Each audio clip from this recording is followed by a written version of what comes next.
Hey there, film fans. I'm Jeff. I'm Dave. And I'm John, and welcome back to The Love of Cinema, a pod in which we'll challenge one another to discuss movies, both new and old, with a strictly positive critical eye. That's right. And to avoid lazy negativity, we decided to make this episode a drinking game. So anytime we say anything negative at all, Dave just built his. Anytime we say anything negative at all about this movie, about each other, about how Dave just tried to have sex with his hitman, we're going to play this sound. That sound means that we're taking a drink, and we hope you drink along with us. So pour yourselves a glass. We take the Bridge of America to Rogertown. Jesus. Guys, I am in the most echoey place in the world, so if our listeners do not hear an echo, it is because Dave, our co-host, is the best audio engineer on the planet, which you do for a living on top of being a DP and so many other things. So thank you in advance for making me not sound like shit. But I also really, and we've talked about this on our show, if we do have a Mount Rushmore. Sorry, Dave, go ahead. It's a bold call saying that before I've processed the audio. You could still sound like shit. Now you got to do the work. Now you got to do the work. You can't put this on your reel. Otherwise, you know. Yeah. This is on my reel. Yeah. If we had a Mount Rushmore for our show, Roger Deakins is number one. He's Abe all the way on. Is Abe on the left? He's whoever's on the left. I don't know. Is that Washington? Fuck, I don't remember. Abe's on one of the sides. We just did North by Northwest. Yeah. I know. We just fuck the model. In fact, our show started in our first episode. We did 1917. But you know what's crazy? What we're going to talk about Sicario, people, because the random year generator spun 2015, and we've already talked about 2015 once. I think this is a category for odd year where I think we accidentally put in. We did Ex Machina, but I think we also did Nightcrawler, which may have not actually come out this year. We had a couple funky things in the past. There's some close ones. We talked about a couple movies that have come out this year, but we decided to do Sicario. You know. A movie that it seems like it's well respected. So let's give it I always knew it was a rewatchable movie, but I didn't even do the rewatch when I saw the second one. And I remember everybody hating it, and I liked it more than most people. Oh, there he goes. That's Dave. Well, the second one didn't have Denis, didn't have Taylor Sheridan script, and it didn't have Roger Deakins. So, you know, I think it is a Taylor Sheridan script. What? I think it is, but I'll check. Keep going. Okay, you check. I'm going to keep going. So anyway, we decided to do the rewatch of Sicario, which is available for streaming right now if you have a Prime subscription up to check. So go ahead and give it a watch and come back if you want. Otherwise, we're going to listen to us talk about Sicario. But we fucking love Roger Deakins, who filmed this on his show. And this was actually, even though this is crazy, this is kind of like one of the last movies he's done. You know, and the last movie he did was in 2022. So I don't know if he's going to do many more. He won his 2 Oscars after this. So Blade Runner 2049, 1917 were after this, but not a lot. He did the Coen Brothers movie, Hail Caesar. That was before this, wasn't it? Hail Caesar was, you know what, I wrote this down. It was Empire of Light. That was his. Empire of Light was his last one. Yeah. Yeah, I fucking wrote this. I wrote this all down. Hail Caesar was after this, as was The Goldfinch. Though that's it. Yeah, how about that? Right before this, he did Prisoners and Unbroken and Skyfall in 2012. So anyway, enough about Roger Deakins for now. We're going to talk about it more when we get into our movie. But first, we got to shout our sponsors out and then gripe a bit, get our drinking going because we drink for real. So John, shout our sponsors out. Let's do it. Taylor Sheridan did write the second one, by the way, but we'll get to that later. We have some sponsors. One of them makes beer. One of them makes music. The beer guy is Carlos Barroso. You can find his handle in the show notes at cbarroso.beer. And the music man goes by the name Dasein, Dasein. You can find their music available on all the usual music platforms, and you can hear it on this episode and every single episode. Go to those platforms, download, stream, subscribe. You're welcome. All right. Who do you think is the most successful after this movie? Taylor Sheridan, who created Yellowstone and all the spinoffs, Roger Deakins, who won his 2 Oscars after this, or Denis Villeneuve, who would go on to do Blade Runner 2049 and the 2 Dunes. Or Emily Blunt. Who became an A-list actor. Yeah. God damn. That is a good question. That is a good question. Definitely, I think, Taylor Sheridan. He's the most financially successful. Every role first from this point on. Yeah. Who? What? Josh Brolin. Yeah, he's just offered every role. Don't forget about fucking Daniel Kaluuya, who went up and exploded not too long after this with Get Out, and now he's got there's a whole machine, going around him, and he produces as well and acts his ass off. Man, And he won an Oscar too. And speaking of the Roger Deakins, the British, isn't he a CBE? Isn't he a certificate of the British Empire or something? I forget what the fuck that shit is. BSc, is it a certificate? The British Society of Cinematographers. Is that what you're talking yeah, about? I know that's what he's. I thought he was knighted. Even though he's You not thought he from was the homeland. knighted? Yeah. Is Roger knighted? Is I don't know. Roger Deakins knighted? But now I want to see him on a horse and suit of armor. Right fucking now. Was knighted February 1st. Wow. In 2022. God damn. Sir Roger Deakins. I did not know that. That is awesome. That's how you retire. You do Empire Light and you go ahead and take the sword on the shoulder. And then, I was going to say, imagine getting knocked off your awesome. fucking horse in a joust and you look up and there's Rog standing there. hell yeah. Dude. G'day, Rog. But anyway, Daniel Kaluuya. Fucking Chivo is never being knighted by the Mexican president. You're right. So that is we often joke that Deakins hasn't won enough fucking Academy Awards for the unbelievable career he's had, but he has been knighted. That's insane. Well, I just want to say Daniel Kaluuya was on the Roger Deakins podcast, and he gave Sicario a lot of love because that was his first Hollywood movie, his first big Hollywood movie. He looks right at home. Okay. Oh my God, he was awesome. But he talked about Emily for sure. But actually, he was like Josh Brolin was one that he really looked up to. He's like Josh Brolin, was giving him advice. He made it seem so easy, because I think he was like an overworker, and Josh Brolin just always seemed so fucking chill. And he was like, "What?" And he's like, Josh Brolin, don't worry about it. Don't stress. Don't sweat the small stuff. It's an endurance match. Just he almost turned this down because he was exhausted. So Roger had to call him. Did he really need a lot of energy for this? I feel like yeah, right. I was gonna say it lent itself to the performance. It's wearing fucking amazing, thongs. guys. I just sent you a picture in the text thread. If you want to look at it, look at James and Roger at the knighting ceremony. Look at James's hat. God. That is fucking awesome. That is awesome. That's awesome. God, I love that couple. Shout out to the Team Deakins podcast. And shout out to everyone listening to our podcast. Yeah, sure. Oh yeah, we should talk about that. We're gonna gripe in a second again. If you need to get to your Sicario content, which apparently again, this is our Mount Rushmore. Roger Deakins is on it. We got to praise him. If you don't know who Roger Deakins is, I feel like we're about halfway through carving Denis as well. Yeah, I was going to say I maybe. didn't know if we were going to consider throwing Mr. Villeneuve up there, but we will. Maybe after today, we'll give it a shot. I'm putting Emily Blunt up there. Fuck everybody. Anyway, Yeah, if you want to get some more Sicario content, you might want to skip ahead, but we always set up the year, give you some context, other movies that came out this year, world news. But we have to gripe too because we are a drinking show and we like to get the drinks flowing a little bit.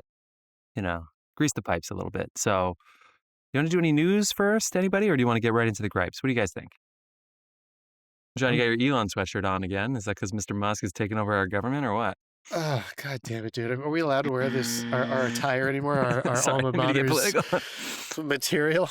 No, I think we're all just kind of reeling. Yeah, you just have to pay him we're all like 50 reeling cents from the, every time you do it. Oh, Jesus. The cabinet appointments this week have been crazy, of course. But He didn't invent that sweater. everybody- It'd burst into flames by now if he did. Jesus. Everybody over here. If anyone listens to The Town or reads the trades, of course, there's a lot of speculation like there are in any large big business ventures of what's going to happen with the inevitable deregulation. Are there any mergers or things that are going to happen? Is this actually going to end up being not so good for certain companies because they don't have so great relationships with the Trump empire? I mean, whatever they're going to call themselves. So yeah, I do think that there is still a lot of big business in the film industry, and some of them are going to benefit from what's going to happen, for better or for worse, and some of them are not.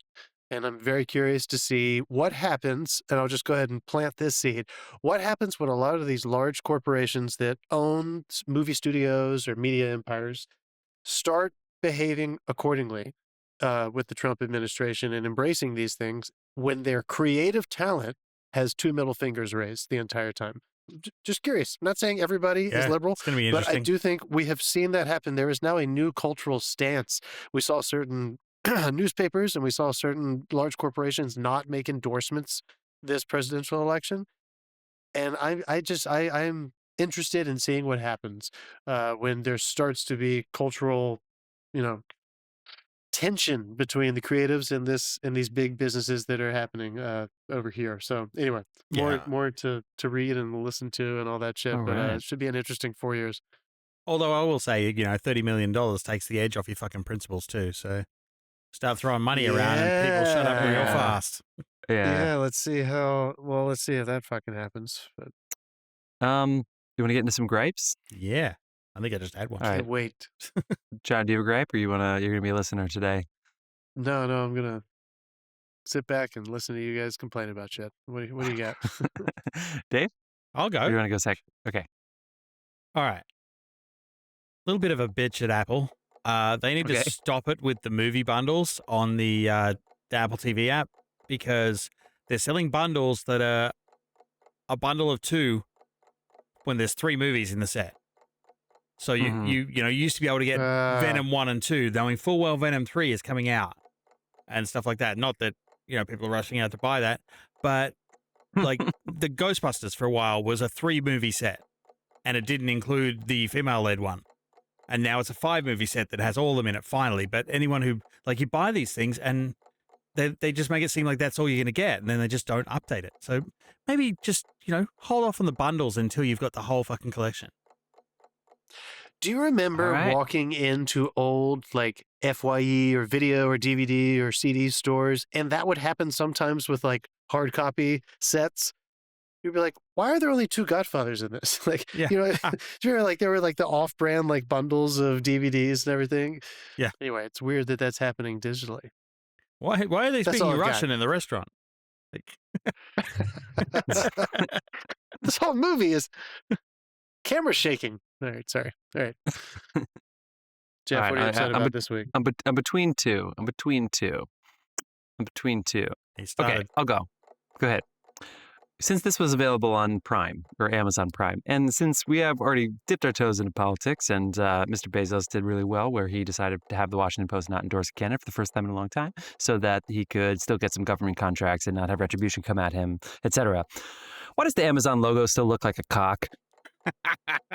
Every single time I open Amazon Prime, it is a curved arrow pointing up with that little whoosh, little head there that also kind of points up a little bit. It looks a little excited. It looks like, I don't know if you guys remember Rotten.com. There's a website nobody should look up. God, I just said it. Do never go there. There was one that somebody showed me when I was way too young, which was like a bird perched on it. And so because of I don't know, it reminded me of that. It reminded me of that image here, the Amazon logo. If anyone is wondering what the name of the orifice of the male genitalia is, it is called the urethral meatus. If you told me that's what that little at the tip of the penis is called the urethral meatus. Honestly, I think I can see it in the Amazon logo. That's the thing you put the matchsticks in before you light them? Oh, God. Jesus. What the hell? I know we're talking about a movie where they talk about throwing children in vats of acid, but that doesn't mean you can talk about putting a match in a urethra, Dave, and then lighting it. Come on. Hey, guys, what does syphilis feel like? Yeah. There is a crock on the track, ladies and gentlemen.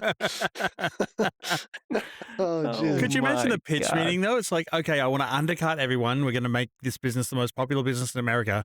And every time they get a package, I want my dick in their face. That's the business model. It's just the tip, too. Yeah. Just the tip. I just think about it every single time. And John, you send a Silicon Valley meme that you love, the TV show Silicon Valley, of course. But I love it. They have the Pied Piper, or just Pied Piper is the name of their organization. So they have somebody come and draw a Pied Piper, and it's him playing the flute. And flutes, of course, back then kind of look like clarinets. And just the angle and everything. They're debating, but it's not a debate of whether or not it looks like a dude the really interacting with another man's if you order ED meds off Amazon, the logo's flipped. Shut the fuck up. Boo. That would push some product though, Dave. You have an entrepreneurial mind there. Has come out of the deck. TM, I'm trademarking that. Shakespeare was the horniest writer of all time. I don't know if you knew that. In fact, that's why his plays got good when he was older, is because he probably wasn't using it as much, so he got a little depressed. He started writing all of his dramas later. He did invent the word fuck, didn't he? Wasn't that, didn't he? Was that him? Credited with that word? I actually thought it came from German or something. Oh, origin of the word fuck. Oh my God, here we go. Type. I must admit, every now and then when I'm listening to Apple Music, I have the 80s playlist on, and Rock Me Amadeus comes on, and it's just so funny to listen to a couple of the German words. I mean, one of which is cunt in the middle of the song. Cunt is a German word. You know what? We should credit. You know what, Jeff? You are right. Yes. The etymology is a common dramatic word called fukan. Yes. Fukan. Fuk means to blow. Yeah, it And- does. Puk means to strike. And the Latino... I can't. Anyway. Yeah. Fukan. All right, there we go. Wow. Can we You fucking guys ready move to on? I don't... can we Close, All Dave. right, Close. all right. Close. John, why didn't you say anything controversial yet? There's your first drink ticket of the day here. Go ahead. Have I not? For not knowing I how to told you pronounce about the Fukund. urethral meatus. Yeah. That's what set us off. Every time I pee for the rest of my life, I'm going to be thinking about the opening to the real... All right. I'm going to put it in the episode As you get title older, for you, you'll 'cause I think think other things. You're like, why is this happening in the street? I'm going to put disclaimer in the episode title, but this is the point of the episode where I say that I'm almost done with the disclaimer, and John finished it this week. So during what you've been watching, at the end of the episode, we're going to talk about disclaimer. Again, I didn't finish it, so John, you got to just give me those last 2 episode spoilers. But we're excited to talk about it if anybody wants to know, because it just finished. So we'll try to Hammer stay relevant with that at the end of the episode. But it's time to set up the year 2015. Now, this is like the 3rd time we've done it. In fact, anyway, fucking who cares? Do you guys remember what was the highest grossing movie that came out in the year 2015?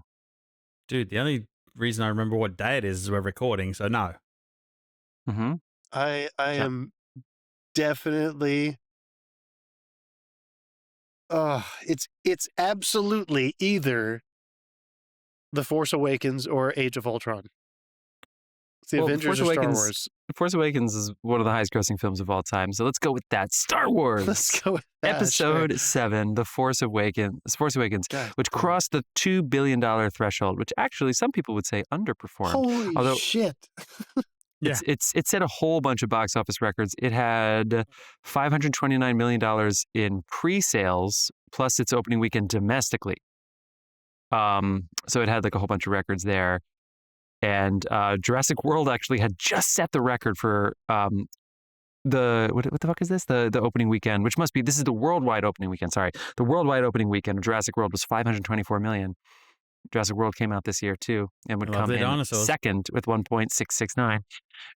But yeah, and then Force Awakens would just outpace that by an extra $5 million for $529 Guys, million worldwide Take a opening guess. weekend. Let's go around the horn, you two, because I looked it up, obviously. What do you think the budget was for that movie? For Force Which one? Star Awakens? Wars? Yeah, Force Awakens. Does your budget include marketing costs? I don't think the IMDb budgets do that, right? Yeah, I think no. it's No, just I don't the think so. production budget. Honestly, I So, would have yeah. just said 200. I would have said 200, but I wouldn't be surprised if it was like 3 or 4. But I would say 2. What do you think, Dave? I'd say 150. 245 on IMDb. Okay. That's what they said. All right, I see it. God, I see it. JJ. Holy shit. Oh my Yeah. God, that is so much money. And they All just right, bought the anyway. catalog for $4 billion right before it, so they were in the hole. And They were ready to I make that balk at a back. $40,000 Arri camera. Come on. They're in the meatus. I think most people balk at a $40,000 area. People are complaining about the price of eggs. Yeah, You're true. talking about a $40,000 camera. Okay, so there you go. Number 1, number 2, Force Awakens, and then Jurassic World. At the time, these were like, well, Force Awakens would become the 3rd highest movie of all time behind the 2 James Camerons. Wow. And then, of course, Endgame would pass this later on. But anyway, Furious 7, friends, $1.5 billion. Fuck yeah, dude. And It's that all was about definitely family. I'll It's tell super you good fun. all about it when I see you again. I was really moved. This was the most moved I've been in a Furious movie. It was the ending of this one. They pulled it course. off. The brother came through. They pulled it off. Dude. 1.5, pull the it highest off. grossing of the the Fast saga. Avengers Age of Ultron, John, comes in at number 4 with 1.395. Ooh, a light just went off from me. $1.359 million of. Wait, 1.3. Oh my God, the lights are going off fucking everywhere around me. We have a YouTube, people. Avengers Age of Ultron has $1.395 billion. Sorry about that. Minions comes in at 1.157. That's your top 5. All in the top 5 are well over $1 billion. How about that? How happy are Rounding they up the that top they 10. created those little yellow fuckers? Like, The Minions. Okay, the little yellow fuckers. Rounding out the top 10, Spectre Inside Out. How about that? Spectre's the film nobody really remembers. I Yeah, remember just probably because I worth a know it's the rewatch, first. Isn't it the first Christoph Waltz one? Yeah. Okay. Mission Impossible: Rogue Nation comes in at number 8 with $688 million. The Martian comes in at number 9 with $653 million. And then Hunger Games: Mockingjay Part 2. This is the conclusion of that saga. Comes in at number 10. All right. And some other movies that came out in the top 20. I'm surprised Actually, I'll read it off. 10 because that thing blew up. I know. But the next 10, I'm going to read them quickly. 50 Shades of Grey, the first one, yes. Cinderella, this is the Kenny Branagh remake, starring Lily James. The Revenant, 13. Ant-Man, 14. Hotel Transylvania, 2. San Andreas, fucking San Andreas. Terminator Genesis, Kingsman: The Secret Service, Home, and Mad Max: Fury Road. Mad Max: Fury Road comes in at number 20 with $365 million for Mad Max: Fury Kingsman Road. Secret Service, that was the first one, right? Yeah. Yeah. No, second one. Isn't it? No, it's the first one. No. Yeah. It's the first Golden one. Circle's the second one. Yeah, fuck, that was a good movie. Not Golden Circle, Secret Service. Matt Reeves. No, not Matt Reeves, right?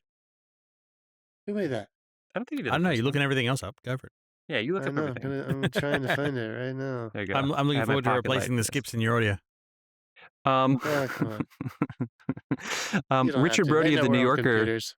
Richard Brody of the New Yorker described 2015 as one of Hollywood's worst years, but also stated it was a terrific years for movies overall, especially when it comes to budgets, because we had $5 billion movies. Are you fucking kidding 2000 me? was 2015 was one of the worst years if you're a pompous fuck. Like, I was entertained as shit. It was a very entertaining year. But when we were choosing movies, we had trouble. We had trouble picking a movie this year. Now, we'd already done a couple of movies that came out this year, but we had trouble. 2015 and 2018 are the only 2 years where you had $5 billion movies. I wonder if that'll happen again with streaming and such. I don't know. I don't think it'll happen again at the cinema for a while. It's crazy. Quick Oscars here, and then we'll shout out a couple other movies and then do some world events. This is, of course, the second year of Oscars So White, where all 20 acting nominees were white 2 years in a row. That's 40 They can do acting better than that. nominations, Come on. all white as fuck. Spotlight versus The Revenant was the big storyline going into this year. So Spotlight would go ahead and take Best Screenplay and Best Picture, but The Revenant, which had the most nominations this year, would go on and take Best Director, which would be 2 in a row? 2 in a row. Also, that wasn't visual Inarritu. effects. DiCaprio wanted that Oscar so bad he let that bear fuck him. Yeah, and then he went to any continent. He went to any continent that would have him to film. If there was no snow, they would find it so that he could win his Oscar. And this is, of course, the third year in a row that Chivo would win an Oscar after Gravity, Birdman, and this. 3 in a row. That's crazy. Best cinematography. And he's one of the only 2 people to have 3 at all. And he did them consecutively. How insane is that? Leo gets his Oscar. Brie Larson wins for the hilarious film Room, which I just rewatched, and she deserved it. Mark Rylance surprises everybody for Bridge of Spies. Mark Ruffalo was nominated and has a really funny story when he hears Mark, and then he has that moment where he's like, what? And then Rylance. So Mark Ruffalo had like a second where he thought he just won an Oscar. Christian Bale did not win for The Big Short. Did you say the thing I sent you about the considering for him for Dumbledore for the HBO Max? Yes. Series? I mean, somebody's got to do it, and that would be pretty cool. I'm fucking on board. if he'll commit to it, though, I bet you the commitment's fucking insane. Can you imagine? It's That's like 7-8 years. I don't know how you do all If the they plays release that you one want to series do. a year, they seem to be doing every 2 years. Unless they do what they clearly did with some of the other leading adults, where they were like, look, we're doing 9-month shoots, but we can figure out 2 or 3 for you. Yeah. I hope they do that for him. Any other things? Let's see. Adam McKay and Christian Bale did not win anything for The Big Short. No, they did. Oh my God. This is The Big Short. Wait, what? No. Yes. Oh yeah, it is The Big Short. So Adam McKay would go on and win Best Original Screenplay. Yeah, it is. It is. Sorry. Wow. We saw that. Dyslexic put Vice into me. Oh, his was based on a book, and then did I just say? Oh, Spotlight was Best Original Screenplay. Sorry, my fault, guys.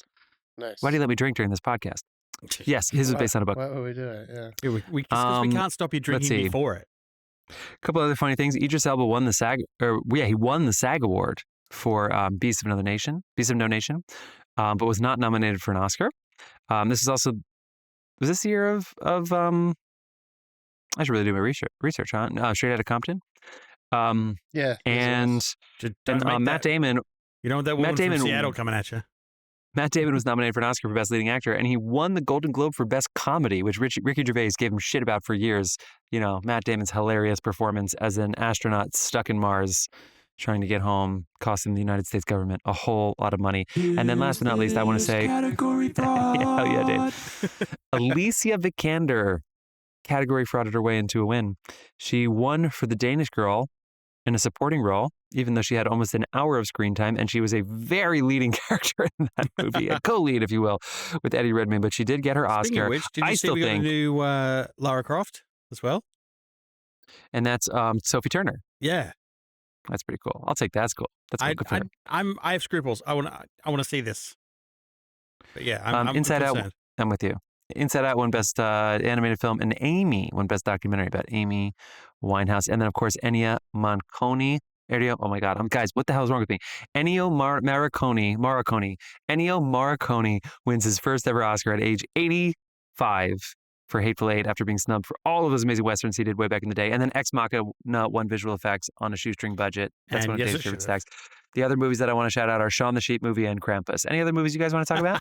Shaun the Sheep movie and Krampus. Maybe Carol. Todd Haynes' Carol with Rooney and Kate Blanchett. American needs Krampus right now. Oh my God. Yeah, you called out Danish Girl. I wanted to make sure we mentioned that. And then maybe there was one more that I wanted to mention, and I don't see it. So yeah, let's move on. Well, Brooklyn. Saoirse Ronan was nominated for Brooklyn. Sure, yeah. 99 Brooklyn. Homes. Guys, if you're here, this is a piece of advice. If your lady significant other is having her monthly and she says, "Oh, I have cramps," do not call them the Krampus or call her Krampus. Does not like it. Does not work, huh? Okay, does not like it. I wanted to call out Paolo Sorrentino's movie Youth, the one with Michael Caine, Paul Dano, and Harvey Keitel. That movie is really good. Yeah, that's definitely watching. All right, and, world this events. was the year that Creed came out. I feel like that might be an important first movie of a franchise to call out. Yeah, I was accidentally credited as the colorist for that for about 24 Yes, hours. You were for just like a second. And then maybe the Steve Jobs. There were a bunch. That's fairly famous. That one didn't get as much love that year, but I still think it's a fun to watch. I love thinking of it in the Sorkin canon and the. People thought Kate Winslet could win an Oscar for that. Okay, cool. Yeah. Little world events. Most of these I actually got from discoverwalks.com because I thought the theme of our movie involved international politics, espionage, and some shit that was going on around the world. So that is going to be the highlight of our world events this year. You ready? Number one, the 2015 Cricket World Cup is held in Australia and New Zealand, with Australia defeating New Zealand in the final. And I bet you that little chant they did at the beginning of the match was really fun for everybody. Volkswagen emissions cheating. Yeah, the haka. Dude, don't make fun of the haka. That's some serious shit. It's some I'll sick come around shit. your house. I'm pretty sure some really, really white preppy dudes tried to do like a Columbia version of the haka at this Columbia bar I was at recently. And I was like, why is this guy standing on a table and everybody's repeating everything he says? It was so weird. It was gibberish as fuck too. So I think they did like the whitest, preppiest version of the haka. I'm pretty sure they were wearing Sperry's. Did you punch him in the nuts? Because that's allowed. I was watching the Yankee game. Just so you know, for next time, not punch. Okay, do you guys, a lot of these stories too are, do you remember this? I feel like you're all going to remember these things. This is 10 years almost, right? Volkswagen emissions cheating. This is when Volkswagen was caught messing with their emissions because they had this emission standards and they weren't hitting it. So they just lied and they were caught. You remember that? Yeah, no, I do. I think emissions I mess with on my own. So. Guys, do you remember this? Jeff just followed in his mouth. ISIS terrorists strike on 3 continents. Paris in Europe, a bunch of Europe actually, Turkey, I don't know if that's Europe or Asia, whatever the fuck cares, but Russia, and then Tunisia in Northern Africa. So the ISIS is in 3 continents, so they're no longer just isolated in one spot. Speaking of Paris, in France, there's terror because 2 radicalized siblings went after the workplaces of mocking French magazine Charlie Hebdo, killing 17 individuals, and then later there would be 5 different ISIS terrorists in different parts of Paris that killed 130 people. So it was that was a tough year for Paris for sure. Definitely remember that. That was fucked up. Guys, you remember this? The FIFA scandal. Oh, yeah, I remember FIFA that. President Sepp Blatter was at the helm at the time when there were claims of far and wide defilement. That is the word that they used, defilement, inside the association toward the finish of May. They decided that there were 9 FIFA authorities and 5 corporate leaders who engaged in racketeering, wire extortion, and tax evasion connivances. And falling And down, nobody claiming was your surprised. shin hurts when no one's near you. That's good, Dave. That's really good. Also, nobody's surprised after Qatar got the World Cup one year. They got so fucked up at the World Cup when they put the extra cameras on because you could see that no one was near them and they're just faking it. Oh, for sure. And then sometimes they just get right back up and start running away. Okay, the China stock market crash water. actually happens. You run out with the magic water and spray on it. Spray it on, it fixes it. The Chinese file exchanges plunged in June. I don't know if you remember that, but this is really the big story. The refugee crisis roils Europe. So led primarily with Syria, in which 1 million Syrians were displaced and at least 250,000, actually I think it's 350,000 are dead as of 2022 was the last time I saw this number. So the death count 350, and then the refugees are well over 1 million. And a lot of them tried to flee to Europe. Also, Russia decided to start firing rockets at adversaries to Bashar al-Assad's government. So here's Russia and now the U.S. in opposition in Syria. Really fun in 2015. Speaking of Russia, I'm glad they sorted Donald that Trump out. announced his nomination for president. 2015. Speaking of Donald Trump, the Paris Climate Agreement was made in 2015. Remember when he fucked that over, even though almost 200 countries signed on to this If pledge? you don't remember, don't worry about it. It's going to happen again. Guys, the political deadlock in Spain, I don't know if you know this, but Spain stayed without a decision government after no party won a greater party election in December, all the way through the year. They just could not find a government. How about that? Who were they paying? God. I know. Like someone's almost done claiming a with these guys. paycheck, you make a fucking decision. We're almost done with this. You ready? Cuba and America reestablished ties so that The Fate of the Furious could film in Havana. That happened in 2015. Family bringing the world together. You remember that? Like as soon as they made ties, The Fast and the Furious is like, we're shooting there next week. It does make sense that a car movie helped. I think Beyonce went there really quick too. China constructs that's so islands in the funny. South China Strait. That's right. China constructs islands in the South China Ocean. Sorry. So I was looking this up. I was like, that seems weird. Counterfeit. Wait, that's the contested part of the ocean too. Yeah. So here's why. So here's the thing. Yeah. Because it was contested, they decided that I guess there's some Our rule. podcast just got banned in China. Oops. There is some rule, and this follows 7 years of discussions, including with the U.S., where I think it's 11, wait, where the fuck is it? 9 miles? Oh, I thought I copied and pasted this. It's something like 7 miles or 9 miles off the coast of like you can claim as your waters. So that's like your territory. So by constructing islands with some reef, and then they put rocks down and then put an airstrip on it and said, this is our island. Then theoretically the water around it within 7 or 9 miles is theirs. So you put a whole like row of these islands in and they just extended their sea. See, That's basically why China did I've seen this 9 miles off the coast in action because when I was working on a cruise ship, you'd have all the fucking 18-year-olds lined up like a fucking waiting for a guy with a starting gun for us to cross that marker. And then international waters, they can drink. Yeah. Wow. All right, last but not least, the Trans-Pacific Partnership finally gets done. After 7 years of discussions, I love how they did all of these things just so that a year later we can elect somebody who's going to try to tear it all down. How about that? But yeah, the one thing they didn't really do is copyright. Copyright infringement, I feel like, was one contested thing about this. But anyways, a lot of international politics that are really big news that you probably all remember, but I kind of forgot that I remembered them all, if that makes sense. So there you go. No, I 2015. enjoyed the refresher. Quite a year. So we're going to be talking about a movie in which the United States government was actually helping a cartel battle between 2 different nations. Who knew? Everybody knew, but we didn't know. Yeah. We knew, we didn't know. It Are doesn't you guys ready to happen talk all about? the time. I think it does. Are you guys ready to talk about Sicario? Yeah. Yeah. Oh, nice. Nice burp there, John. That was a good one. Thanks. All right. The other Denis Villeneuve movies we've done, guys. We did Incendies from 2011, which I want to watch again. It was so amazing. Tough to watch. Yeah. Man, it was amazing. We talked about Prisoners on this show, which is 2013. Enemy also came out in 2013. We didn't do that. We then comes this movie in 2015. And then we also talked about Arrival, which came out in 2016. We did not talk about Blade Runner 2049, but we definitely at least discussed the Dune movies. So how about that, guys? How about it? Dude, my You guys ready? my digital collection, because I couldn't bring like DVDs and shit over from Australia because region and stuff. My DVD collection, I've realized, it's like Marvel films and Denis films. Yeah. That's it. Yeah. Pretty And good. Nice Taylor Sheridan with spread. this whole universe out in the mountains there. Don't forget Hell or High Water was the next script that he would be credited as in 2016, which is a really fun movie. But that was a David Mackenzie directed film, 2016. Okay. Man. And I love Wind River in 2017, which would be him writing and directing, which is awesome. Okay. Sicario.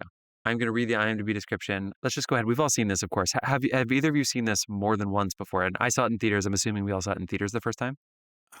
Yes, I saw it in theaters. Then I immediately bought the movie, and I've watched it at least 3-4 times. Now I think this was my like 5th rewatch.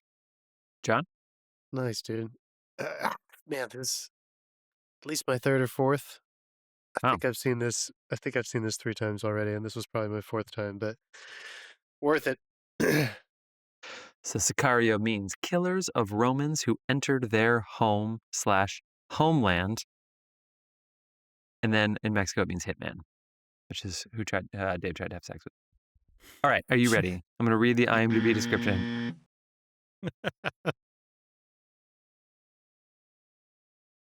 Who knew? And you saw John Barenthal that he was a Sicario. I didn't put it together until that line. All right. Here we go. 7.7 on IMDb, 82 Metascore. That's high, but it's not as high as it could be. Well, yeah, Can't wait to hear what you guys think of this rewatch. An idealistic FBI agent in real life named Emily Blunt, in this movie named Kate Macer, is enlisted by a government task force to aid in the escalating war against drugs at the border area between the U.S. and Mexico. Sicario. Streaming now on, it says Hulu, but definitely Prime Video. All right, who wants to go first? Take it away. What did you think of this rewatch, Sicario? This had been a long time between rewatches, and I just want to say you've like, and this was like lightning struck, man. You've got a director who's up and coming, starting his rampage. You've got a DP who is well into his rampage, but continuing his rampage at this point. All the major cast are like your fucking dream cast. Everybody understood the assignment. They turned up. They did exactly what they should have. This is a very, very good film. Yeah. Yeah. Yeah. John? And it didn't suffer from the rewatch. I enjoyed the fact that it had been a couple of years since I'd seen this. Nice. John? Yeah. No, I think that's number one, it is super rewatchable. Anybody who did maybe see it once and thought, oh, it's heavy, and I think I got the plot, is that going to be enjoyable the second time around? And I think the answer is absolutely yes. And I think the reason for that, why it's so rewatchable, and why I think this is such a singular film, is this is not a slight at all to Taylor Sheridan. He wrote a stellar fucking script. But the storytelling from everyone you just named is at a 10. Everybody treated this drug thriller like it was a masterpiece that needed to be treated that way. And they fucking brought it. Every single shot, every single scene, every moment is true and cinematic. And I mean, see, the thing is, and you hit the nail on the head there. I don't even care about cinematic. You tell me a good story, I'll forgive a lot. This just happens to have all the other fucking boxes ticked as well. Like, it's a fantastic story. Does. The tension is like miles high. They're so good at doing, like, eliciting any reaction they want from you. They have me hook, line, and sinker. And it's the tension, yeah. But the story is crazy. The story is amazing. It's like, where are they going with this the whole time? Which is, and we'll just kick it off with that that great little quote that's at the top of the movie. Not the top of the movie, but it's the first time that Emily Blunt asks Benicio del Toro's character, like, what are we doing here? After they have their first, like, kind of powwow in the mission, and they introduce them, and they're in the back of the room, and then everybody leaves except for him and her. And he says, nothing will make sense to your American ears, and you will doubt everything that we do, but in the end, you will understand. So the whole point of Yeah. this movie, they tell you from the top, in case you didn't know already, she is your surrogate. You are the person who thinks you know what ethics are. You think you know what the politics are. You know something bad happens below the border, but you don't want to think that we're involved with that. And then they fucking, just put you into this circus where there's these people and these agencies that know more than you do. And then Right. eventually you realize there's no way that this couldn't exist without there being potentially, or at least that you hear an argument that there could be more chaos and more death without things Right. like this happening behind the scenes. Well, it's But again, funny that that one of the story could be things- told.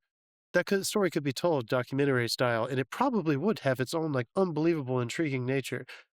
But I think what they achieved with the storytelling, using the tension that Denis Villeneuve loves to create, it made it feel like it was more than just a story.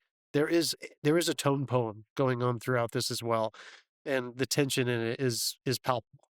Yeah, like he talks about because I own it, I get the Apple Extras and stuff, which is the special features these days. And he was talking about how, like, in the right next to the greatest democracy in the world, there's a place that's just absolute fucking chaos where none of these rules apply, and you can see it with binoculars. Like it's That's a right great next scene. door. Do you like fireworks? That's a great scene. God, that's so good. This is only my second watch. When I started this movie, I remembered a lot of details, but I knew there were a lot that I missed too. And I was like, did I really not rewatch this? I really thought I did when I saw the second one. And I was a little underwhelmed by the second one, but I still had fun. It was still well shot, and I don't remember it very well, but I thought I was like, maybe it just went in There's hype. one real standout actress in the second one.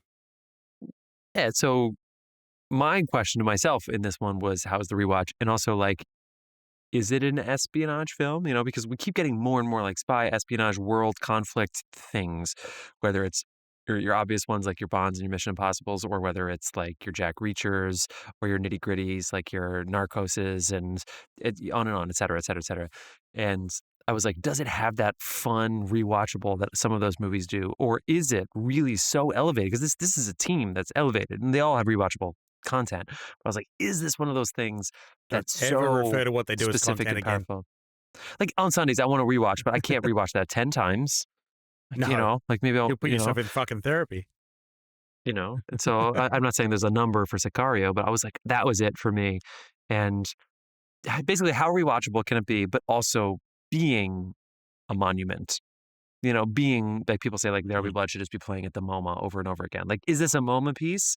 Is it just like a rewatchable fodder? Like, I didn't know where it was going to fit, even though I knew it was good. But what kind of good was it? I have two like mini gripes where I think they overshared a little bit. I think they were said, but we'll get to them later. But it's so good. It's so great. And I think, John, you're right. And I kind of forgot that until you just said it, that they literally tell you the point of the movie early on. And I love when movies do that and you don't realize that. Even the second watch, you don't realize they told you the point of the movie at the beginning. Yeah. That's the point of the movie. The point of the movie is not to, I guess it is. I guess it is. It's like, it's not to canonize any of these people. It's not to uncover any specific life lessons. Even Emily Blunt's character, I don't really know much more about her by the end of the movie than I did at the beginning. She really is that surrogate, and I feel like the first time I watched it, she's just the device in the sense that it's like everything she's learning, I'm learning as the audience member. Like I'm almost shot when she's almost shot those couple times. We barely survive. We move on. We have no idea what's going on. We want to ask questions. We want help. But the second time I'm watching, and even the third time, I'm like, wait a second, I don't know anything about her. Very little. So that yeah. device is a little gone, but I'm still kind of like, what's the point? What do they want from me? And I think you hit the nail on the head. It's just to think about things differently because you can't think two steps ahead with this movie because the reality is not something that you can really contemplate unless you're in it, unless you're involved. Did you see the story with Benicio talking about how they he went and they cut 90% of his dialogue? I think he did on purpose. I think they talked about that. No, too. they did on I've heard purpose. They trimmed it right back. He had 90% more lines apparently, but like he was sharing way too much. I've heard that is something that he does every time he comes on to every film. He will passionately try to get rid of as much dialogue as possible. He said, "Thank you for my subtext." Nowadays, yeah. He always says like, "I can act that line." He hasn't got to Nicolas Cage's level, but Jesus. Yeah, we were talking about our Rushmore earlier. I did want to shout out, that guy. that guy is We've perfection. seen I him in a could not lot stop of thinking things about. we like. Yeah, I mean, our 21 grams. This. I mean, he is. Is he ever not A plus? I mean, A plus, dude. Intimidating, scary, vulnerable. Yeah. I mean, Dave, you said it, dude. But the ensemble in this is unbelievable. Which, let's give it up to our director. That is casting. That is the first Yeah. and most He important job cast that you're Daniel going to Kaluuya. do. Yeah, I mean, And of he put- all roles to give somebody their break, it's a role where when he's asking those questions, it looks like he doesn't know how to ask somebody with authority questions. Like it's like brilliant. It's brilliant. it's unbelievable. It's incredible. Like the ensemble of collaborators and cast members who are of course collaborators too. I mean, it really is unreal. Let me put this question out for you guys, because it's not that I don't want to talk about the filmmaking of it, but Elizabeth and I got into pretty good conversation after this about why did they pick Emily Blunt's character to come into a job? Why did they pick a Girl Scout to do a job like this? And it made me wonder, which is maybe why I keep going back to this movie. It's not just, I think initially the short term is what we've been talking about already. It's kind of confusing, and your American ears won't understand. So it's kind of fun to rewatch just because the storytelling doesn't really give you the insight. You got to kind of watch it a couple times before you realize, all right, I think I know everything there is to know. And it just is not presented very clearly to her. But now we were having this conversation about her, and it made me wonder, do you think sometimes, what did they call Josh Brolin's character? An advisor? Yeah. DOD advisor, Yeah. but clearly he works for the CIA. Do you think sometimes they try to turn the most straight edge and cynical people and not the gun rearing, let's go kill people? Because if they can get those people to understand the intense logic behind the absurdity of how crazy this world situation, they've got a believer. Then they've got someone they can count on. Like, I want to know what happens to Emily Blunt like next year when she realizes there was no other way. This was the only way. Things like, you know what I mean? Well, also like there's that section in the film where he says, "Yeah, yes, it's true. This is the only reason you're attached to this. We're He kind using of says you." it twice, but he means it at the end. Yeah. Yeah. He means it in that motel. I kind of think because you have to believe, even though we don't see Daniel Kaluuya in the room, they're deciding which one of the two of them is going, right? You have to assume that it could have been Daniel Kaluuya out of that meeting. And so maybe they want somebody who is so by the book that they're predictable. Yeah.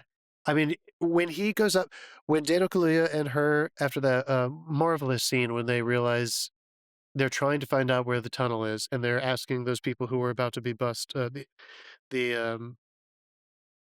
what's the most respectful word to use for these people who were caught by Border Patrol, who were about to be bussed back to Mexico, and they Yeah. were asking them to certain groups to stay because they wanted to talk to them about where the tunnel was. And Daniel Kaluuya so good. says, "Can we talk?" And Yeah. they have this great little scene, and he says, "What's happening?" And Josh Brolin basically says to them, "Guillermo, the prisoner that they took in the scene that's behind me, the prisoner they took in the first big sequence, told us that there were tunnels, but we know as audience members that that's not who they got that information from. Benicio got that from his lawyer friend. Remember? The lawyer who he ran into before he went into torture Guillermo? So they planted that because they wanted to see if she would run and tell her boss, which she did. Yeah. And so like there's all these little things where you also get this insight into like how our DOD and our CIA plays the interagencies inside America to understand how they can manipulate what's happening outside of America too, which I think But is, also, that's but fun. with that too, you got to It's ask fucked up, but it's yourself. fun. With that, you got to ask yourself: did Josh Brolin want her to go in the bank? Because I think he did. Ooh. I think So he he did. could catch a. So he could catch a. So he can get more I mean, information, and maybe he can at least have that as the case He really domestically. didn't but- go out of his way to stop her. Yeah, It's possible so it's he like didn't want her to go in the bank, but he saw the advantage of it. Because the man was a specialist at turning everything to his Jeff. advantage. it's hard Jeff, to know you because said it makes their job harder. Because as soon as you see that the guy, like one of the guys on the inside, looking at her awkwardly, you realize that he's probably in on it. That's good director showing us that kind of stuff. So that seems like it would make Josh Brolin's life harder. But if he wants chaos, she gave him chaos. He didn't ask for it. That's the thing. Yeah. He realized when she left, he could use her as bait because she literally accuses him later. Oh, "You that's used one me of as my bait." that's my favorite line. That's my favorite Yeah. line. You used me as bait. You used yourself as bait. Yeah. That's my favorite line in Yeah. this whole movie.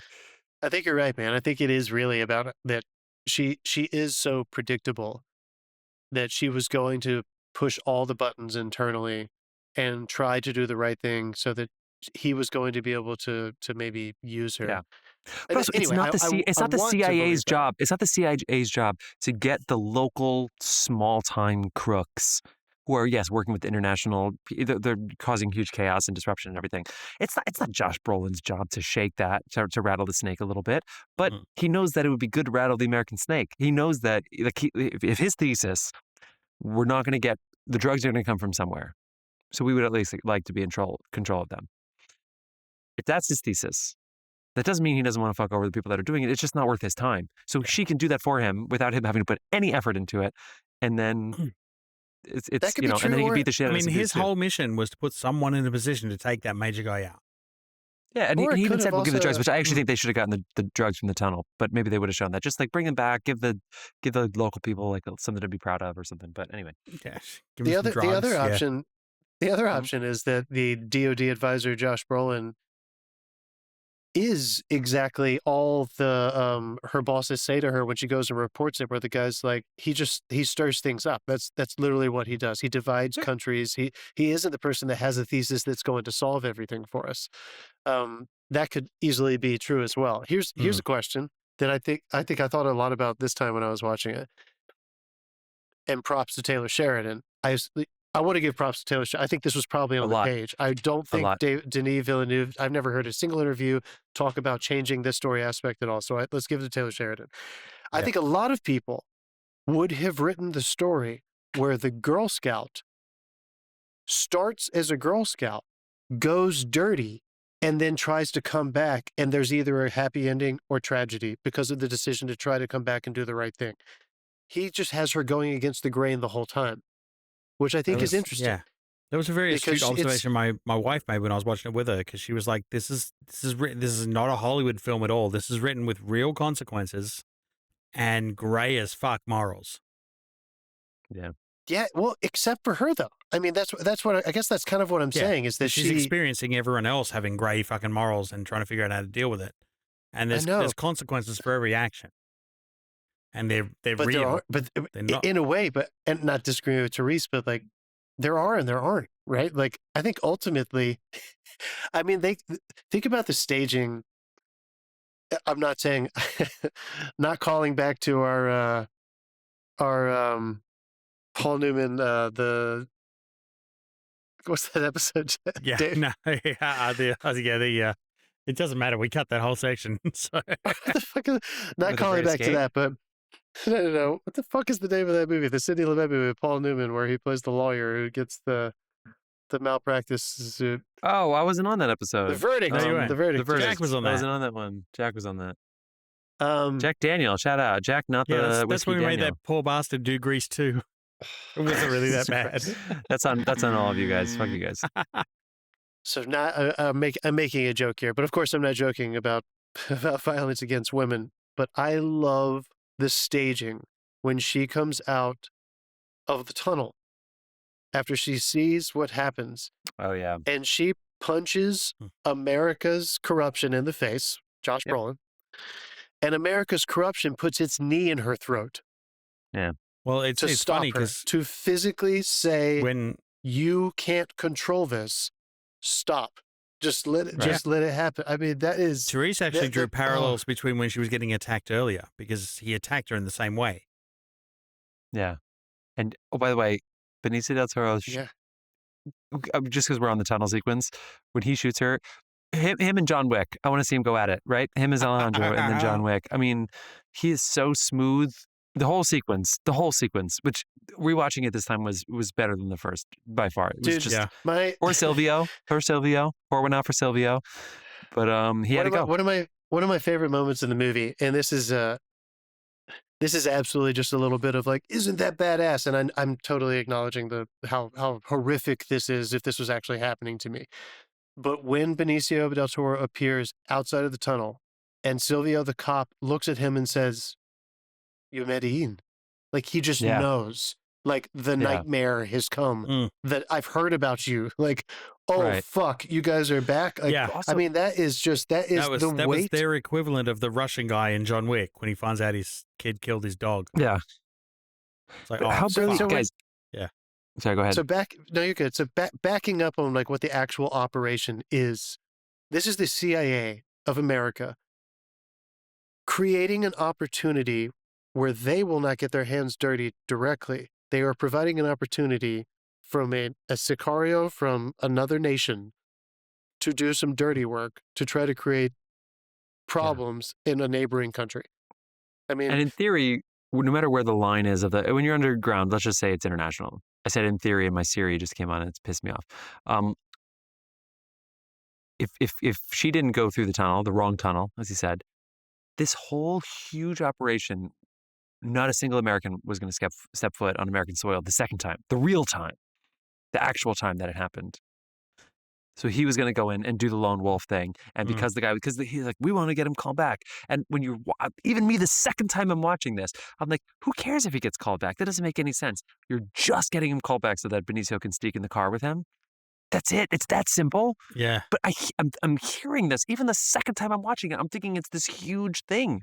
I mean, that is really good storytelling. Because you know what? The best storytelling is both simple and complicated at the same time. There's so much complex shit that's happening You know just what to was get really Benicio fun? del Toro in the car with one specific person. That's it. What was really fun was for Therese, this was a first watch. nice. She'd never seen it. And oh my God, her face and some of the things that came out of her mouth when stuff was happening was amazing. What about Hook, line, and sinker, it got her. What about when he kills the family first, and then you just see the guy's face? You don't see the family dead. You just see the guy's eyes open. Yeah. You just cut right to it. I was just about to say, can we talk about the dinner table scene? Because I mean, you're waiting the whole time for that to get there. America is in his ear, right? Yeah.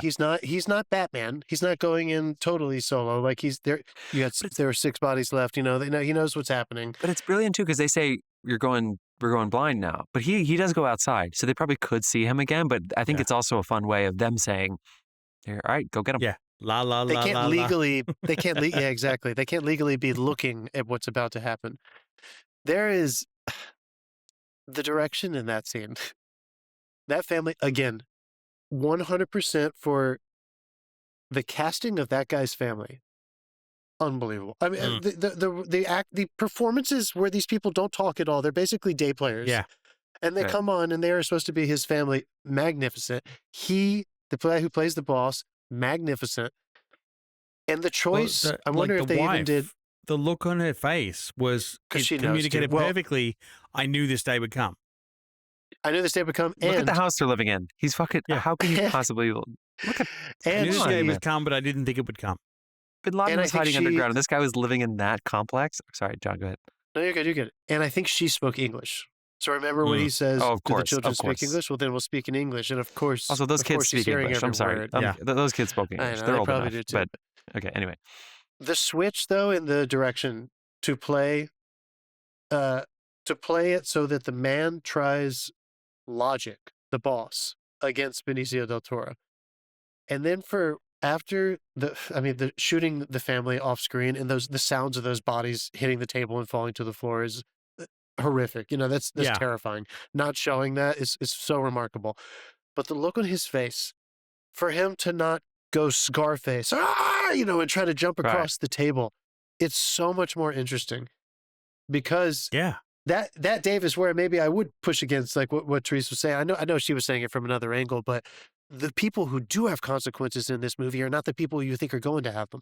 Yeah, like that's fair. The way that there are interesting things that the accountability that pops up on some, and everybody knows who's watched this movie long enough, even if you don't know anything, you don't read the newspapers about the cartel.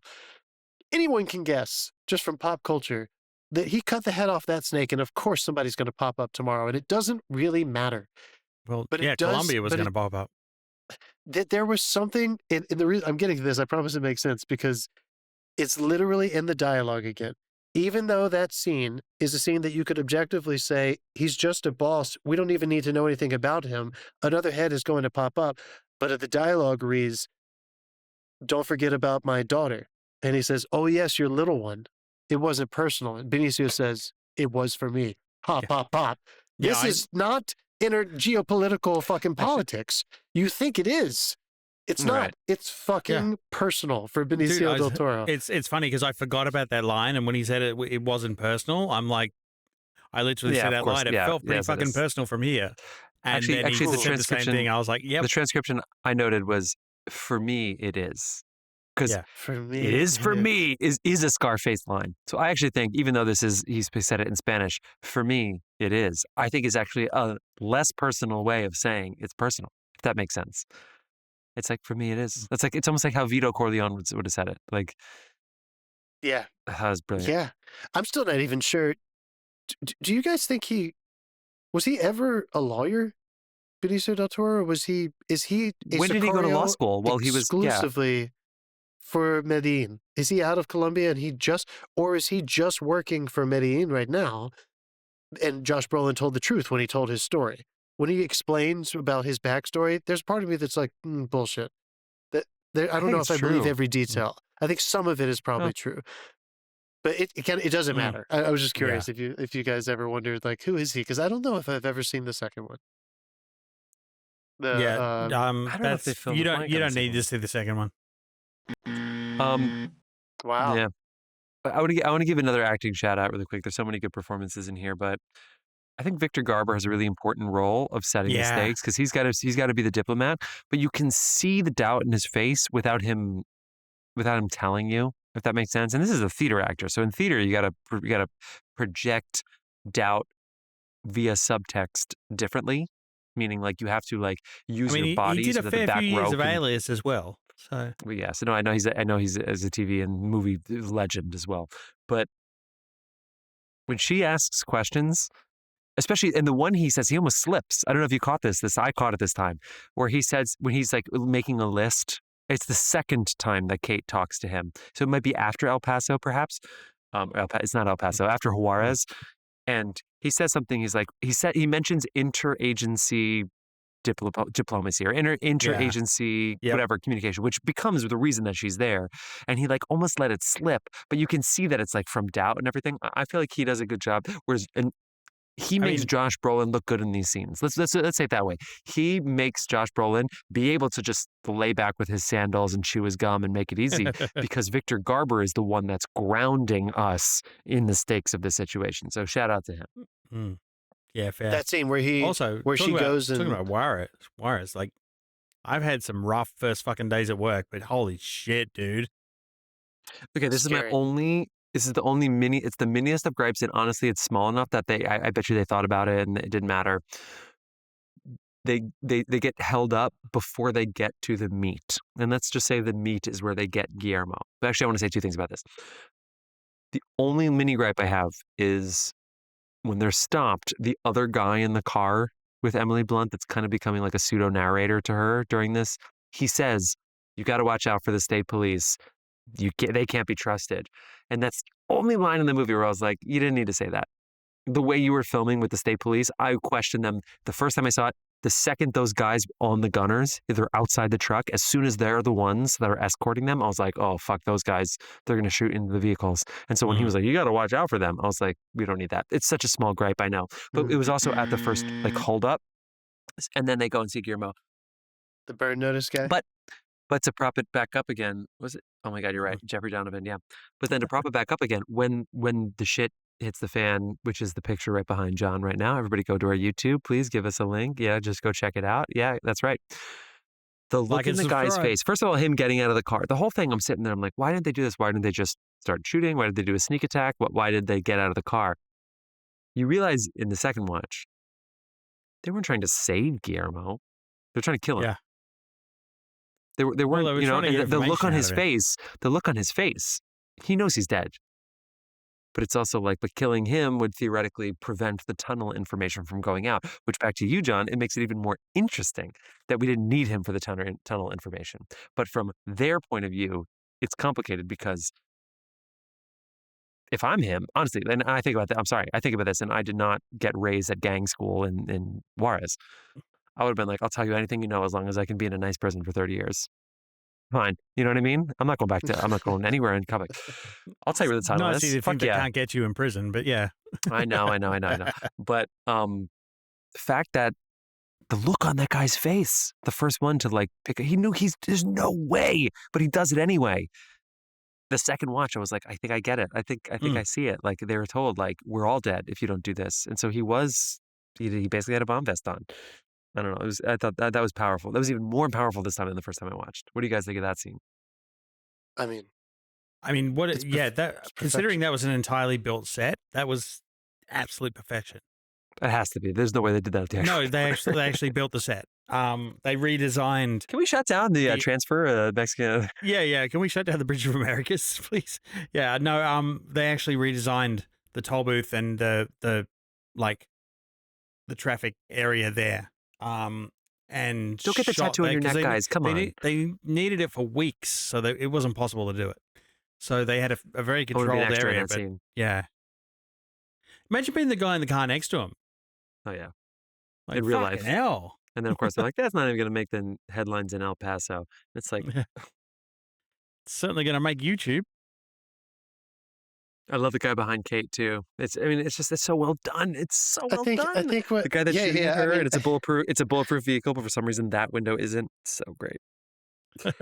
I think ultimately, like, dramaturgically, I know I say this point a lot, but like, what's the point of that scene? It's a kick-ass movie scene, first of all, like entertainment value through the roof. So you could even argue if characters didn't move forward in it.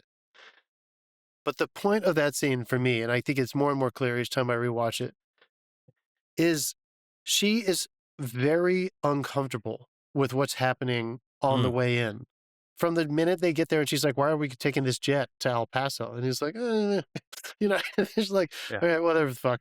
She doesn't know who Benicio del Toro is. They go through, they pick him up, the skepticism in her eyes and the uncertainty. But then when blood starts being shed, to what she thinks is irrationally, they're on the American border at this point. Yeah. They have crossed into America at this point. Her reaction to that, fuck, when she turns around and shoots the guy and just now she's accountable.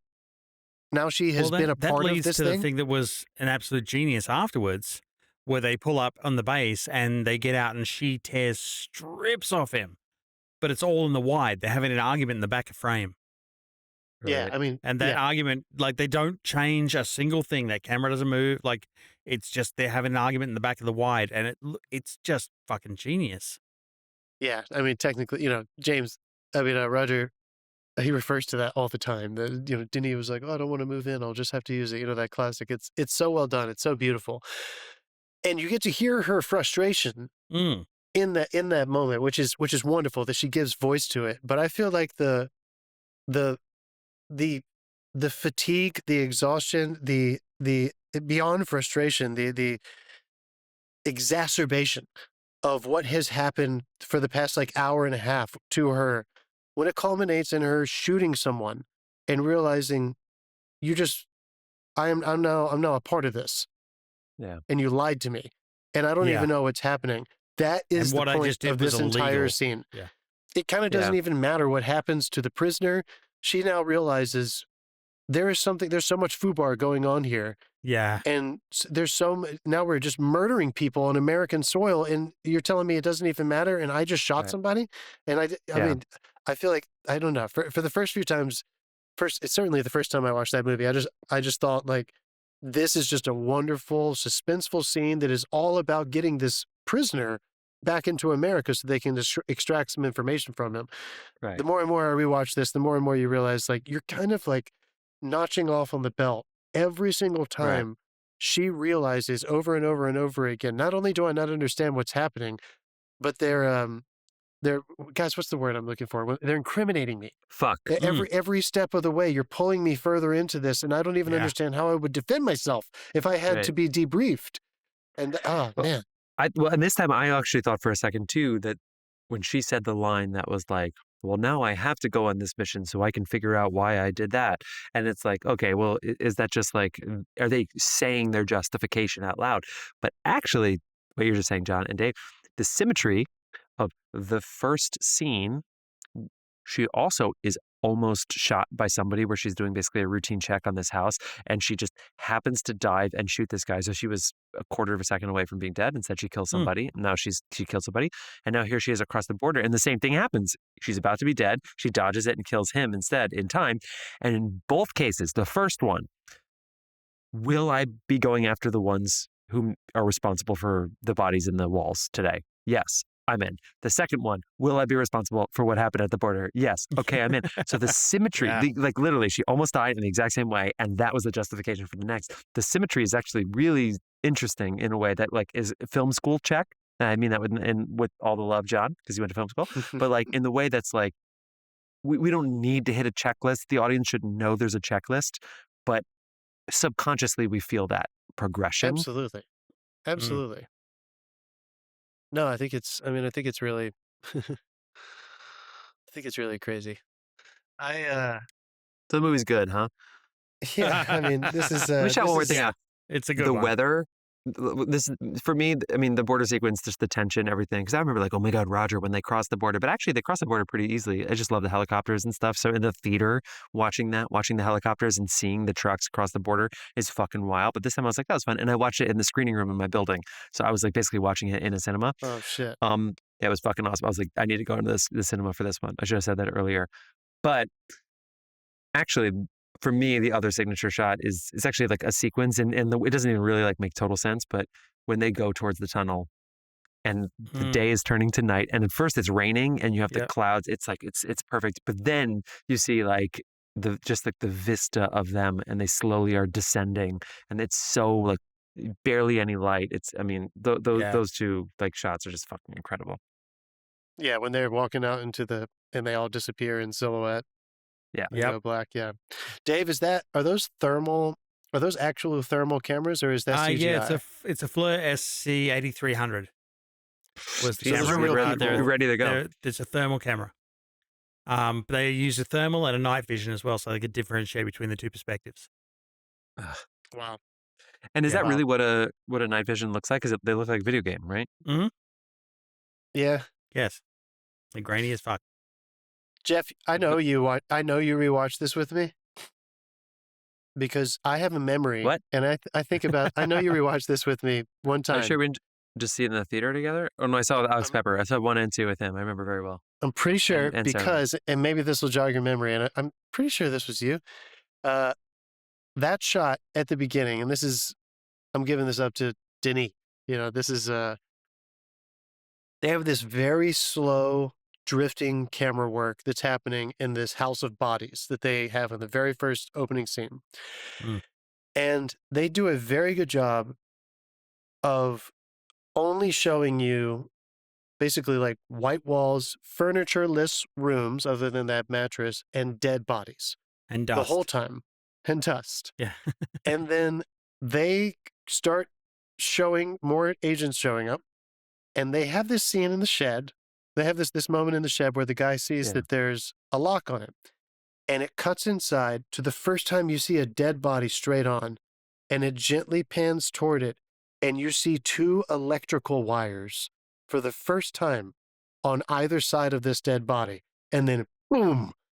Just the gentle subconscious nod to the first time you think. Every time I see that shot, I'm just like, for me, that's almost like the tree shot in Prisoners. It's like he just puts wires in there, and you immediately are concerned. There's something off about it. And of course, we're thinking about how the sausage is made the whole time, but God, I think that is just incredibly effective. All those little ways that he tries to build tension, of course, but also just visually, the way him and Roger just gently show you this, it makes me think. I'll take it all the way back to the beginning of this. I don't think this is a character piece. I don't think this is about, her changing over time. She's kind of the same person she was at the beginning that she is at the end. She just kind of hates herself for it.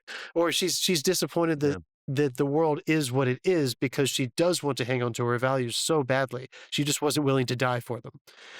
Yeah. But, so what are they allowed to do because of that? Which I think Denis can do, God, so well. He's one of the best at doing this. In these really like plot-driven kind of places where there's a lot of mystery around what's happening to a lead character, he can take visuals and create mystery and suspense and tension around that person without having to be bothered by staying with their perspective the whole time.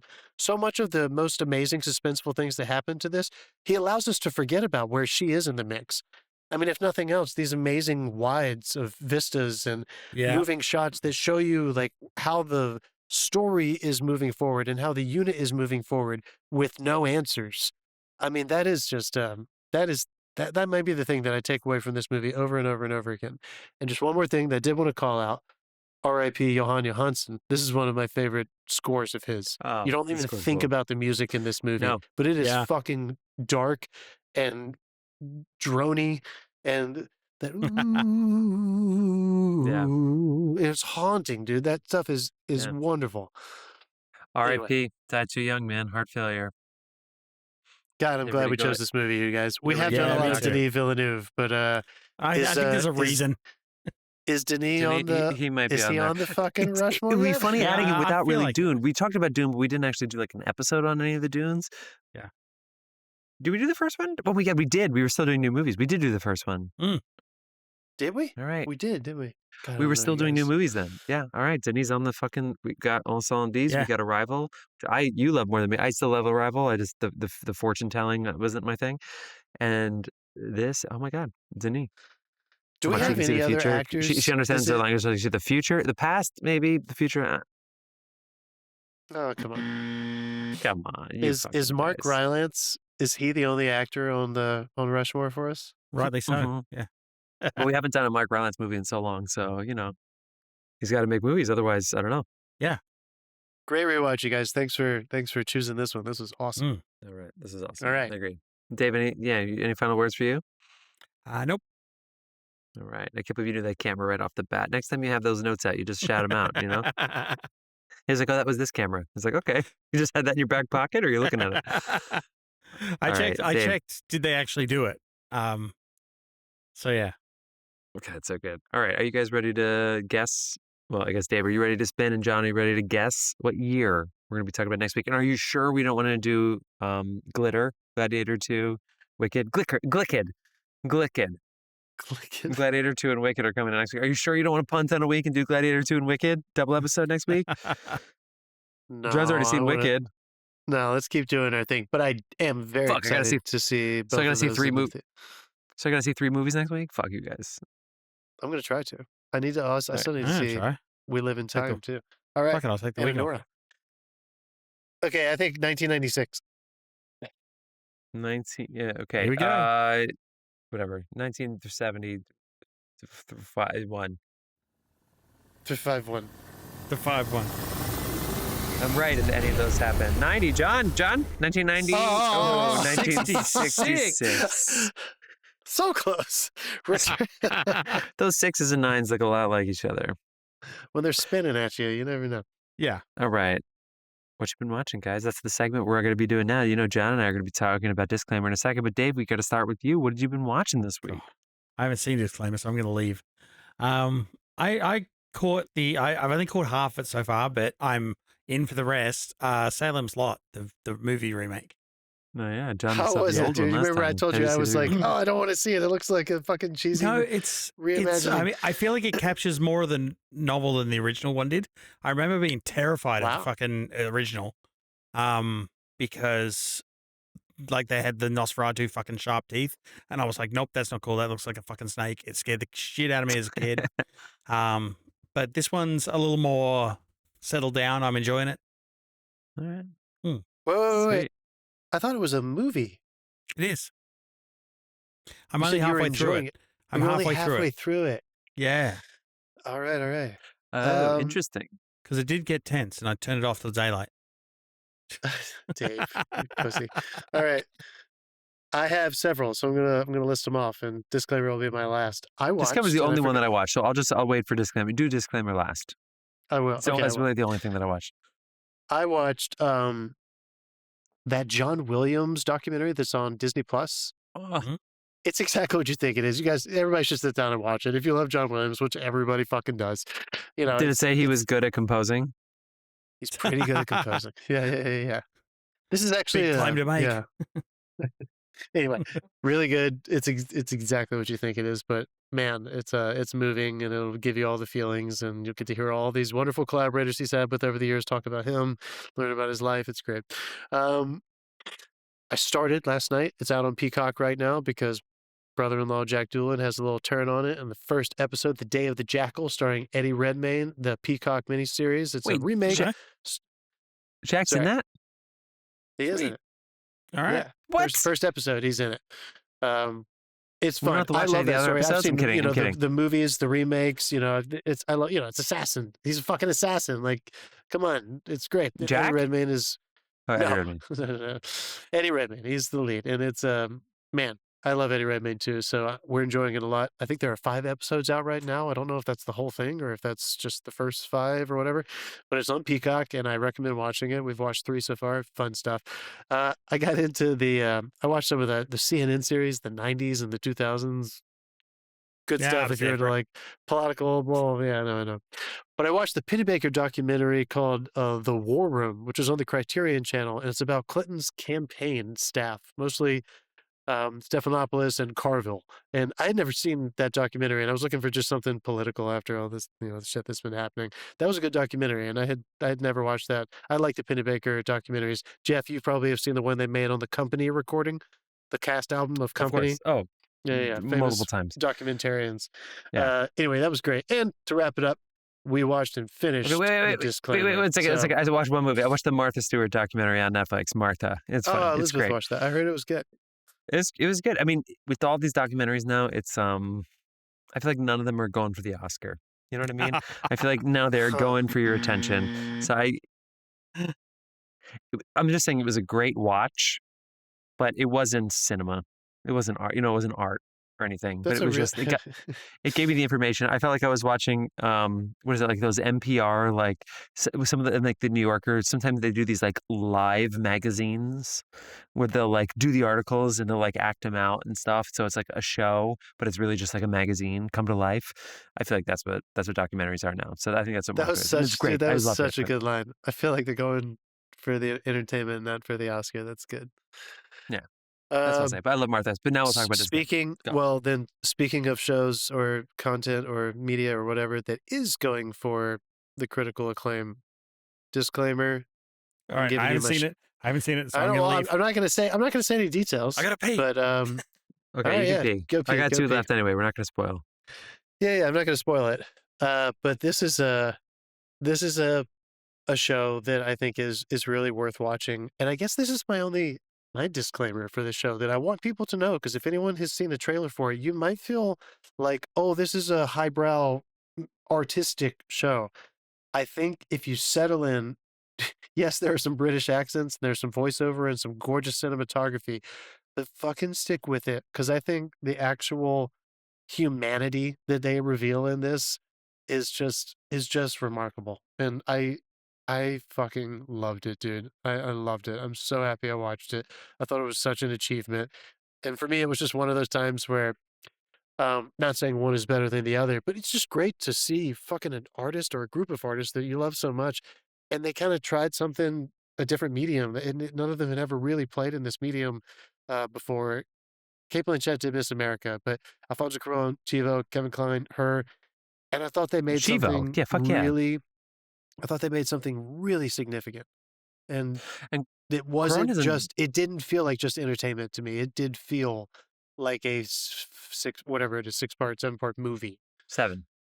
Yeah. Chivo, I mean, Cuarón hasn't done anything since Roma, which is 2018.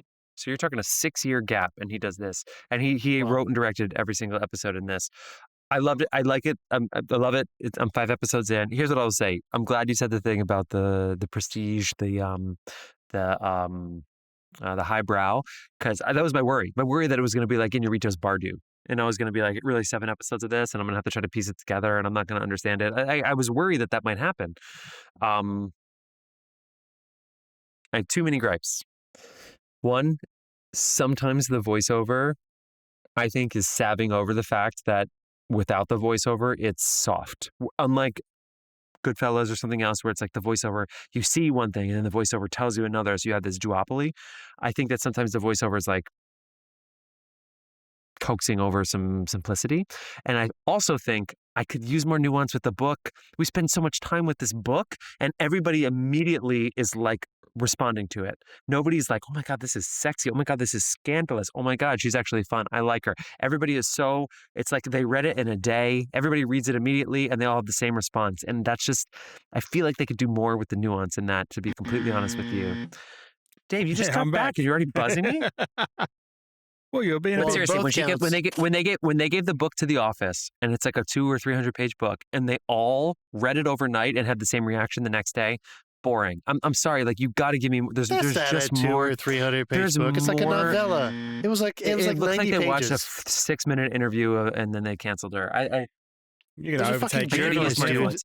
dude. Those are However- fucking journalists. They could have read that but 90 even the page people book who in even the an people hour. who weren't journalists, but the fact that everybody's the exact same, reaction to it, it's like they read. I know. I will. Anyway, I'm not trying to blow it up, and I'm not trying to set it up too much, but I want to hear how you feel after it finishes. I can't wait.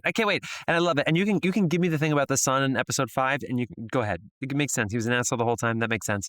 I really liked it. I think honestly, here's what I would say. It looks and sounds. The audio in this is incredible. I have an ear infection, and I'm like, Angela was Jeff right has next to me, pink and ear. she asked me if my phone was vibrating. When the phone was vibrating, like it's just like this. Everything is just done. It is cinema. It looks. Sorry, Dave. It's not cinematic, Yeah. but it is cinema. However, the narration and the pacing is your typical Netflix binge, and I feel like it's a really interesting thing. He found this sweet spot where it is complex, but it's also something that you could fucking binge in a night if you really wanted to. But it looks like somebody spent years on it, like The Revenants, that he went on to every single continent for hour and all this shit for one movie. But also, like, you can just blow right through it and be like, that was good. So it's like he found the TV sweet spot. I feel like he actually like did the math, did the science, but also understood the art, and Dude, it's very interesting. That's kind of what I'm but saying. it's not The man. Wire. Like- It's not The Wire for me, but it's amazing for sure. I never made it to the end Anyway, of And the I can Wire. rewatch it. You never made it to the end of the Wire. Yeah. Oh, you missed out, dude. That's so good. It's a good show. All right, let's take a break. Sorry. We're going to pick our movie from 1966. We'll be right back. Listen to some Dawson. Let's do it.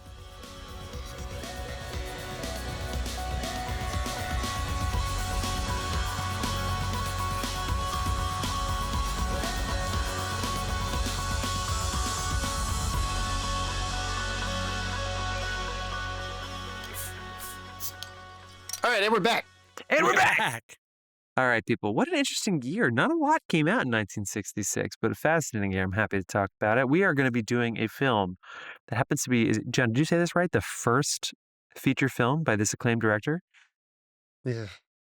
Mike Nichols' first film, which I believe is either the only film or one of apparently maybe 2 films before 1968's The Graduate. No, The Graduate is 1967. This is the year right before The Graduate. Who's Afraid of Virginia Woolf, which starred teeny tiny people you may have heard of. Elizabeth Taylor, No. Richard Burton. Don't forget about No. George Segal and Sandy Dennis. It is a 4-hander on stage. I think it is in the film as well. I can't wait to watch it. It's on Tubi. You can also rent it right now, which we're going to do. Yeah. Who's Afraid of Virginia Woolf? I don't know. I love Edward But we'll Albee, by find the way. out. It's an Edward Albee play. Anything else you knuckleheads want to say before you go? Great episode of Sicario tonight. Anything else? Watch the No, movie this and is call awesome. us and tell us what you think. God, I got to Oh, pee yeah. so bad. Yeah, but The year Good right talk. before cinema changed. Can't wait. Cinema's changed 7 times. See ya. your cinema's changed. Peace.